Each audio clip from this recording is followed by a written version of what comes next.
But I liked it there. It was really clean. And Kjersti fra TV2. So we were just talking about your trip to Norway yeah, in 2004, no? yeah, 2003, 2004, somewhere in there.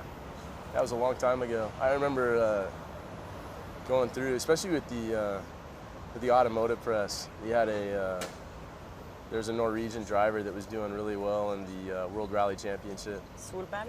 Maybe. Yeah. I can't remember his name. So there was a lot of questions pertaining to him. And then there was, obviously, you know, I want to get in as much as I can while I'm there. So I had reindeer and whale and all those things. And I got to go home and tell everyone I ate Rudolph. And How did they react to Moby that? Dick. They're like, oh, cool. You know, I don't think everybody was up for it, but I really liked the reindeer. And Yeah, it's nice. Yeah. So you Whale, went whale was okay. So you went around in Oslo a lot? Were you there for? Yeah, it was just real short. And while I was there, it was the hotel I was staying at. Bruce Springsteen was there, so everyone was going crazy. But I liked Oslo a lot. It's really pretty, really clean.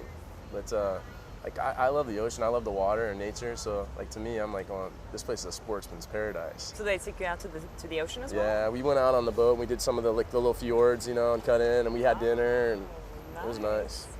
It was nice. So it's one of those destinations, you know, when we do the press tour, like I always look to see if I get to go back, and unfortunately it hasn't happened again yet. Norway is too small, but That's yeah. the problem, huh? Yeah, it's a problem. But that's what for makes it us. so great too. Yeah. You know? I guess. So let's talk about this movie. It's been 10 years since last one. How have you changed, and how has your character changed?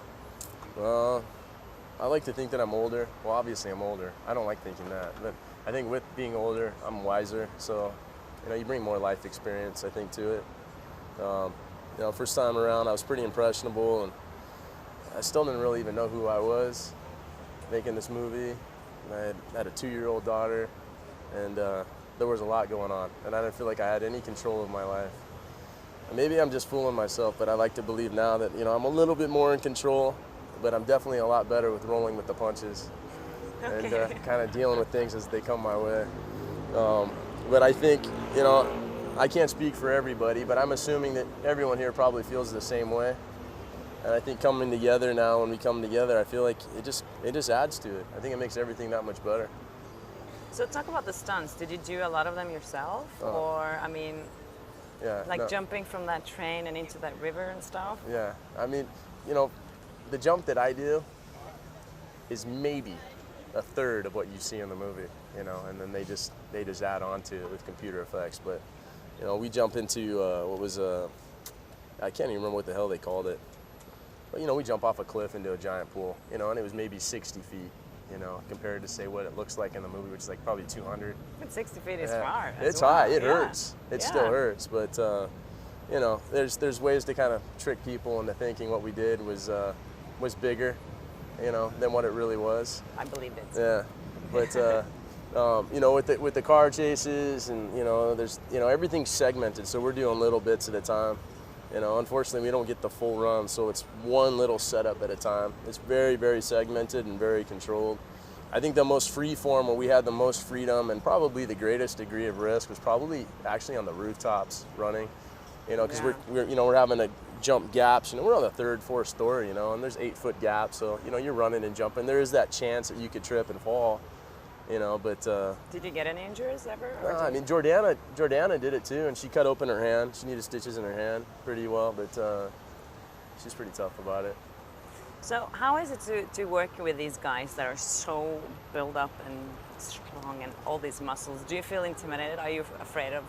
No, like... I mean, I feel bad sometimes because when we gotta like run and do stuff, I'm so much faster than them. I'm like going, well, maybe you guys weren't so damn big, you'd be able to run a little bit, but.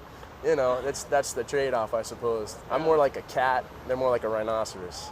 You know. So if you had to do arm wrestling with either of them, yeah. Vin or Dwayne, who would you pick, you think? Who's the weakest link? It wouldn't matter which one. I'd go about it the same way. I'd hit one of them, both of them over the head with a big pipe wrench first, and then I'd take them down. Yeah. And last question, do you remember your first car? What was it? Yeah, I had a 1986 Ford Ranger. It was a pickup truck. Yeah, with a shell on the back and a carpet kit. It was good in high school. I made out with a lot of girls in that truck. Great. Yeah. Thank you.